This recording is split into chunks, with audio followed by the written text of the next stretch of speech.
B.o.B originally started as just an acronym. There was no meaning to it, it was just an acronym. We started to put meanings to it, and we started to create a list. The list just got bigger and bigger, and quite frankly, I just got tired of saying all those meanings. There's never been one better, there's never been one before. Barack Obama, Barack over Bush, brains over bullets, banging on beats, perhaps. Now it's just Bob, it stands for Bob. I was born in Winston-Salem, but I have no mental recollection of being there. So, because I moved there when I was so young. I moved to Atlanta when I was like 2, maybe. So I've basically just been raised in Decatur my whole life. Eventually I got into music through the trumpet. The trumpet was like my gateway. And my dad showed me a trumpet one day and was like, it was all shiny, and he closed it up and said, you gotta make A's if you wanna play this. My childhood put me through situations and things that molded all these different aspects of my personality. So instead of just having one, a one-faceted personality, it's very dynamic. And people who know me say that there are about four of us, about 4 Bobs. One side of me is just like the attitude that someone would have when they're crumping. And they're like, oh, I'm like, buzz, bet out, buzz. That's just what I. And then another side is like, it's like real melodic. It's like he just wants to play guitar. It's just passionate. He just want to play the guitar and just sing to you. I wrote a song. Do you want to hear it? Another side of me is like real, it's like real, like, da-da-da. Yes we can. Another side would be just jolly, just jovial, just like. Sometimes there's a melancholy side, it's just like, well, I don't know. I really don't know what I want anymore. Those are the 5 Bobs. The world that I was in as little Bob, sometimes it was a dark place, very dark. Sometimes it was very nostalgic, you could say. I grew up in a house where it really wasn't finished. It was just kind of like a shack, pretty much. Like, I'm talking about like no walls. As a kid, you're pretty open to life because you really don't have much to judge things off of. So you kind of just accept the current situation. So basically we got evicted, and so we had to build this house. So we moved in, we didn't have a refrigerator. We had to use a cooler to put food in for a minute. And when the winter came, it's kind of like, FML. We had to get like jet heaters and kerosene heaters and stuff. And then he finally finished the fireplace.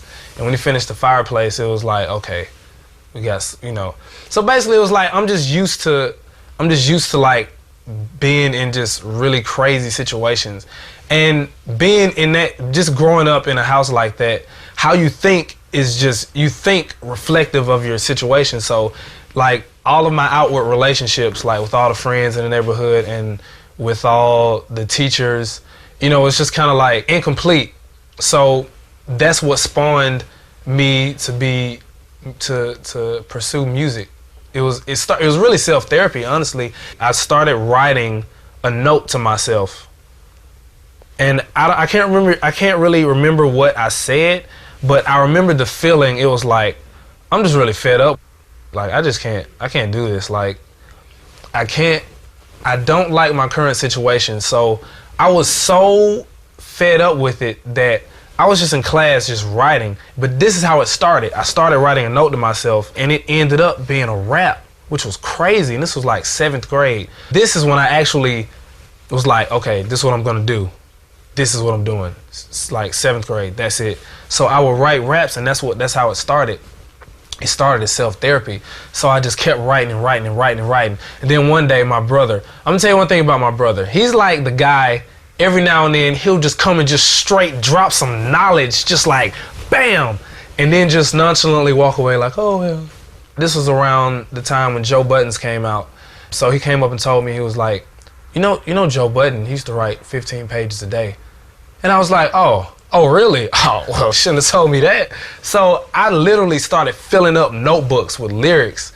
Like each day I would try to write like 15, I would try to write more. I was like, man, I'm just gonna keep writing. Like, I don't know what's gonna happen, but I'm just gonna keep writing. So I just kept writing, filling up notebooks. I actually still have this drawer of notebooks. When I was in middle school, it was like, okay, do I want to play the trumpet or do I want to freestyle and be like, you know, the guy who's dope at freestyling? Bet I know everything about this game. I'm the type of person to where I really work a lot, and it's not even because I'm consciously trying to work a lot. It's just that I'm just so compulsive, and I'm so, you know, I just go, and I do the same thing over and over and over again. Like, I'll be clicking a pen, just. So I would write a lot of verses. So I just kind of always had the edge lyrically in terms of just being able to put words together. So I used to freestyle. Like, I would freestyle stuff, and like, they would think I wrote it because they freestyling it. So one time I got in a freestyle battle in middle school in the bathroom, and I just straight ethered the guy. You know, he came back with something written and came back and read it off the piece of paper, just like straight, I challenge you, like, just walked up to me, yo, I murdered you, and da-da-da-da-da. And I'm just like, okay, like, you got it. Yes, I still feel I'm the underdog today, and it's still there because, you know, I always have that feeling of, okay, it's not good enough, I need to do better. And throughout the whole course of my career, everything that happens, I always keep like this location for myself, and the location is, okay, you're not there yet, you still got to get there. And it's always been like that. Musically, who influenced me would be, I'll start from the roots, back when I was Little Bob. James Brown, Michael Jackson, the OJs. The OJs are like, hands down, just dope. Then I got into rap more, like DMX, Eminem. I'm pretty sure a lot of people have heard the story about my brother finding a $20 bill, buying a DMX album, me getting the album, dubbing it to a tape cassette, and listening to it and writing out the lyrics so I could learn how to rap. It's funny because when I was in 3rd grade, I thought that you had to rap really aggressive like DMX, so I was like, those would be the musical influences. And honestly, like, now I'm still being influenced musically, like from rock music and you know, like groups like Animal Collective and Foo Fighters and Owl City, MGMT, Eminem, Nas, Paramore. I love Paramore. You gotta love Paramore. It's just like, I feel like I've always been a musician, but I feel like it always changes from chapter to chapter throughout my life, because when I started out, I didn't really aspire to be a musician per se. I was just kind of like playing the trumpet just because it was something to do and it looked shiny. So it was never like, man, I'm gonna be a dope musician, well accomplished. It was just there. You know, my sister played the piano. She plays the piano in my band now that I perform with, and you know, I picked up from her just because it was there. So a lot of stuff I just picked up, and it kind of, life really kind of inspired me just to be a musician. And Playboy Trey, he taught me Pro Tools when I was in like 10th grade. And that gave me the tools to actually take music and mold it and really learn how to like chop it up and, you know, chord stuff. So it's like, just throughout my life, I've run into the right people. Day by day, I get inspired musically, especially when I discovered the band Coldplay. I listened to it and I was like, man, this is what I want to do. Like, and then I went to a concert and it was all over. Once I went to the concert, it was like, that's what I'm doing. And then I performed the hip hop. I did the hip hop live tour with David Banner and Talib Kweli in 2008, and that was Little Bob coming out. He was like, "So when I go." I went on the hip hop live tour in 2008 with David Banner and Talib Kweli, and performing with the live band, like, it kind of spoiled me because right after that I went right back to performing with just a DJ, and it was kind of like, you know, it's just kind of like regular chips, potato chips, you know, it's just like, I wanted the band, you know what I mean? So, but now I can do both, you know, because I can't bring the band to every show, but, you know, it's all about the MC skills, though. It's all about, you know, the skills that I learned being in the bathroom freestyle battling. First concert that I went to was Coldplay concert, and I have never been to a concert. I performed at concerts, but the first time I went to a concert, I was 19. It's crazy, right? Like being a musician, inspired by it all. Never been to a concert until I was 19, and it was a Coldplay concert in LA. For me, this is what the concert was. It was like going back to my childhood, because as a musician, you start out being an artist for therapy, for self-therapy. So there's a lot of stuff that you don't experience, that I didn't get to experience. So going to that concert was like going back in time to my childhood and like feeling that same like, oh boy, that little Bob. So it's like, it was real nostalgic, the feeling of it, because you go back to that place. And you know, it's just packed. I mean, it's the Forum. It's a lot of people. I mean, it was just amazing. Like, they had like screens, but they were like spheres. They're like globes, like screens, and they would move through the ceiling. And like, what it really showed me was what a show could be. Like, what I was doing, I was like, man, I could really give a show. You know, man, I don't give a show. And like, it was my first time going to a concert, so I didn't understand the whole encore thing. So they would leave, and I'd be like, man, what, are they gone? Like, what's going on? Like, I was like, why is everybody sitting down? What, are they gone? What's going on? So then they came back and they left again. That magic that I felt, that's what I wanted to make people feel. And that's, no matter what, that's my goal when I perform. Like, regardless of what I have, who's on stage, where I'm at, I'm like, you're gonna feel me when I get on stage. That's my goal. You know when you wake up from a dream and you have this real otherworldly feeling, it's like this magical feeling.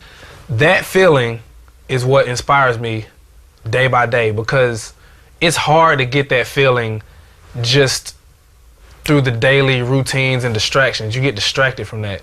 But when you go to sleep, you're just there. So it's like your mind is really just creating freely. You know what I'm saying? That's why dreaming is so necessary, because your mind's just creating freely, and you get to create a world that expresses your emotion and what you're feeling.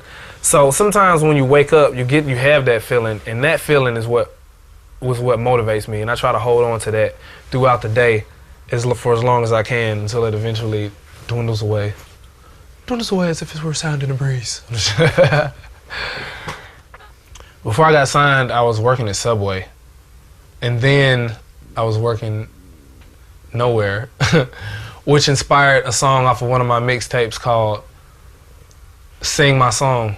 And I come on the song and I'm saying, my name is Bob, and I don't have a job.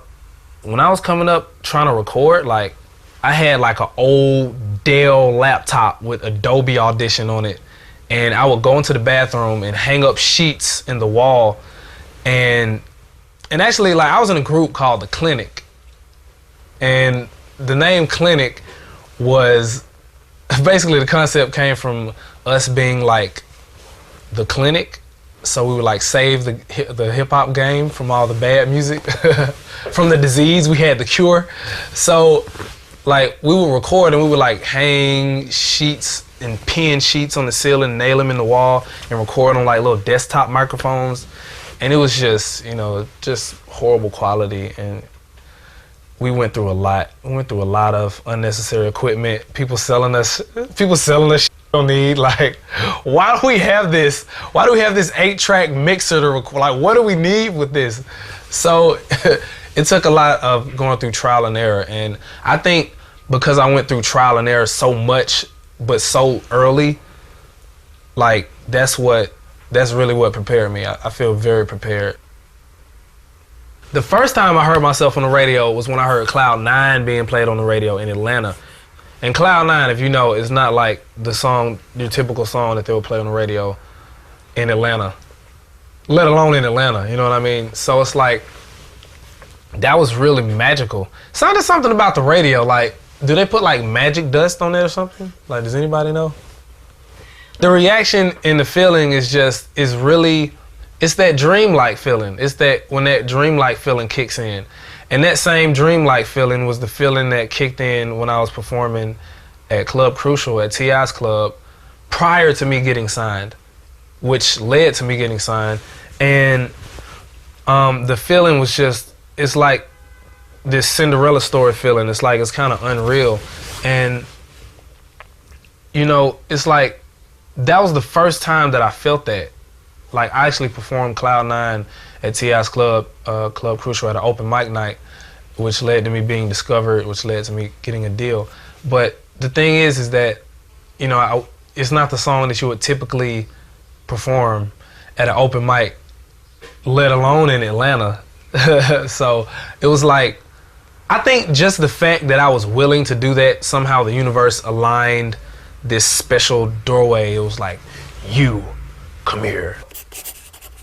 B.o.B. Presents The Adventures of Bobby Ray is an album that basically tells my life story, not necessarily like in linear fashion, or like, you know, I was born here and then like, you know, it's not like a story, you know, chronologically per se, but it's a story in terms of emotion and just the journeys that I've taken through music and the experiences that I've gained through just my life.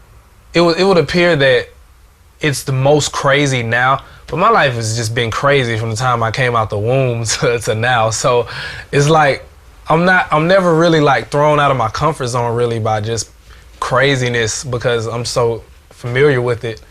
So the album it reflects that, it portrays that, and which is why it's such an adventure, because I'm telling you, like, man, it's been an adventure. Like, really, it's like, you know, I'm not talking about like going through a jungle. I'm talking about like leaping over cliffs, like whoa, I almost fell, almost died. The engineer that I work with, he's like an extension of me also, because he's got to know exactly what I want in terms of sound or what I'm aiming for. Because if an engineer could be a good engineer and he could mix your song and not know what you're aiming for, and there could be a sound in there that he'll take down really low, and you'll be like, wait, where's the sound at? That was the sound, you know, that was the lead instrument. So, you know, your engineer has to really be an extension of you. I want to try to make a cartoon, but like, I want to like really go there with it. I don't want to just do like a low budget cartoon and, you know, just to say I did one. Like, I want to go there and just really do it. Like, B.o.B. presents The Adventures of Bobby Ray. No. But I definitely see myself getting into like acting, but I want to do my own acting. I don't want to just like go take roles just so I can act. I want to like be a part of my own project and, you know, really build my own thing. So what I hope to accomplish in my career is to impact as many people as possible, and not necessarily the most positive or negative, because negativity eventually becomes positivity. So I can't really split it up dualistically, but basically to impact as many people as possible. And that's the goal. But whatever happens, I'm cool with it. After fans hear this album, I want them to leave with that excitement that music is still alive and it still has soul in it, and it's not just a recording. It's not just, you know, somebody stacking vocals in a booth. You know, I really want them to become inspired, as well as artists, as well as other musicians. I hope to inspire other musicians, and that way it'll reverberate tremendously, exponentially. It'll affect people and change the music industry, and that's the main thing that I hope that the album does. I feel like the biggest accomplishments in my career was getting signed, first off, performing at the ESPN Awards, performing on the Monique Show, being on the cover of XXL Freshman 10, performing on Carson Daly, having an album that's in stores that you can buy. The easygoing fun stuff is like, it's something you gotta have, kind of, because it's like, you like in life you do the same thing over and over and over again. So it's like, why not make it fun? It's like, you gotta just, you know what I mean? Because that's really what you want to do anyway. Like when you're a kid, you go to the same sandbox, to the same jungle gym every day, but every time you do it, it's like the most exciting stuff in the world. It's like the most exciting stuff. Every time you see those orange and blue bars, you're just like, yeah! So it's like, that's kind of like my approach to life. I try to make it fun.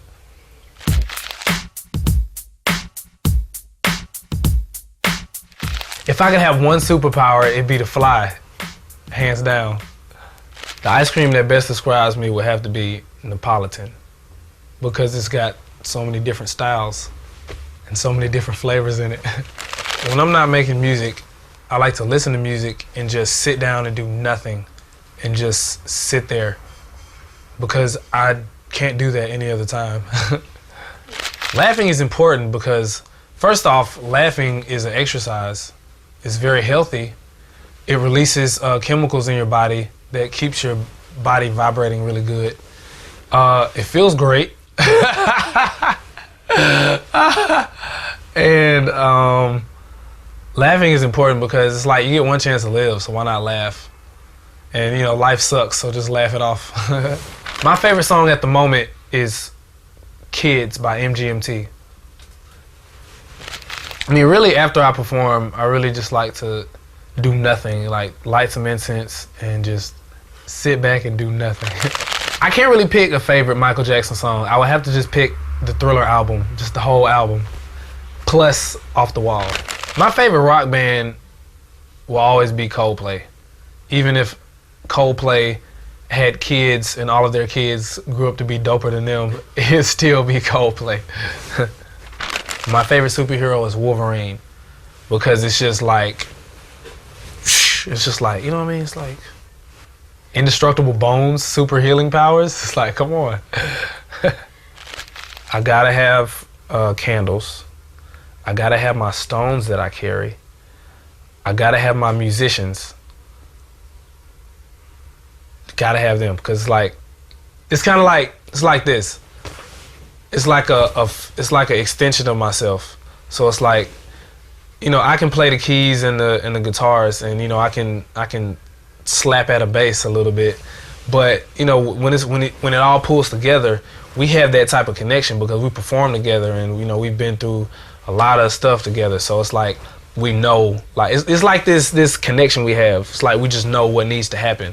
Like when we hear the music moving, it's like, okay, we know what needs to happen.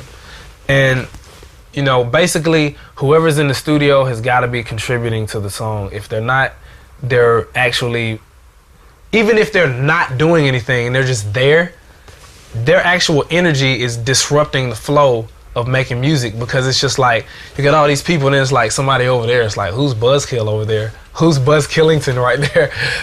So those are the necessities. The stones that I carry, I don't have any on me, but stones like Quartz, lapis lazuli, Apache tear. I carry these stones because they, you know, stones have energetic properties to them, you know, depending on a real physical sense. You know, they have different hardness levels. You know, some are more hard, some are more dense. Quartz is by far one of the most energetic stones because of its vibration. And you know, they're using it in computers a lot. They're using it in watches, and it has a lot to do with memory, because quartz can remember your intentions. You know, through the own right of intention and vibration. So I carry it because it kind of keeps a charge. So it's kind of like a battery in a sense. It's like, yeah, it's like that. It's like batteries for intentions. Basically, when you're recording, you have to have a medium to put music on. Like, you know, of course it's saved to your hard drive, but there has to be like a program to do it, to record it, and so you can see it. But I record with Pro Tools and Logic. More recently, I make music in Logic or in Pro Tools. I mean, they're both pretty much the same, but I try to just do it as live as possible, and just I start out doing a demo. I like using AKG microphones for acoustic guitars. I like the Sony C800 for vocals. For my acoustic guitar, I have an LR Baggs pickup, which is pretty dope. It's kind of a double-edged sword. It's a love-hate relationship. Me and technology have a really It's like one of those relationships where every blue moon it gets really ooh. So, you know, I try to still keep organic. Be in the moment. Right here. If you can see that on the camera. It's my tattoo. I got it because when I play the guitar, I'm like holding it, so I always see it when I'm looking down. That would be the quote. Be in the moment. Because no matter where you are, who you are, how old you are, how young you are, you're always in a moment. You're always somewhere in a moment. So if you're always in that moment and you're always consciously aware of the moment that you're in, and you're always conscious of your breathing and your mood, then, you know, it kind of gives you, it enables me to be more proactive in life, and it enables me to make choices as opposed to just being reactive and just, you know, woo. The Hip Hop Live tour was my favorite tour because it was the first time that I performed with a band, and my favorite night of that tour was the night in Athens. We played in Athens. It was just, the crowd was just there. It was like when people are there, it's like they're just there. It wasn't like, I mean, it was like a pretty intimate venue. It wasn't like, you know, 5,000 people there. It was probably maybe 500 to 1,000 maybe. But like they were there for the music. It was like, that's all they wanted. Like it didn't really matter who I was or, you know, whatever, but the music was there, and it was just awesome. And so that tour was definitely my favorite tour. I love performing in Europe because, you know, it's kind of like you get the effect because the grass is greener on the other side. So it's like when I go to Europe to perform, like I'm excited because I'm going across the pond to Europe to perform. They're excited because they usually don't, you know, it's just such a, you know, it's a world apart. So it's exciting, and, you know, they really appreciate music over there. And it's hard to impress people in America. Like, it's like people are really hard to impress because, you know, everybody's so like, you know, just like on point. It's like, I'm on point, it's perfect, you know, show me something new, show me something I haven't seen. But when I go to Europe, they're just wide open. They're just like, oh my God, you're so awesome, yeah. So I love performing in Europe. I performed in Kristiansand, Norway at a festival, and the crowd was just, I performed a song called Voltage, and the crowd was just like, I've never seen a crowd just like throb like that. That was, you know, the secret to a good life, I can't really tell you because, you know, I don't have all the answers. But for me, I would say breathing and focusing on your breath. Because when you focus on your breath is reflective of how you are. Like if you notice when you're mad or someone's mad, you know, they'll breathe heavy. Different emotions and different moods have different breathing patterns. Like whenever someone's choked up and they're about to cry, you know, it's like they feel it here and the breathing's kind of like choppy. Or if someone's like really excited, you know, they're just, or, you know, but it's like, they're just different things. So it's like a good life doesn't necessarily have to be just one emotion. It's just, you really just have to be conscious of your breathing and really choose what you want to experience. And that's, I would say that would be the secret. Look, fans, I gotta tell you, as excited as you are, I'm just as excited. Finally, we have an album. Finally, we're here. It's been a long journey since Cloud9 2006. We're finally here. We have an album, and I'm just very grateful that y'all have stayed with me this long, that y'all have kept faith in me for this long. The faith from y'all is what got me to this point, because I wouldn't have continued. Like I would have stopped.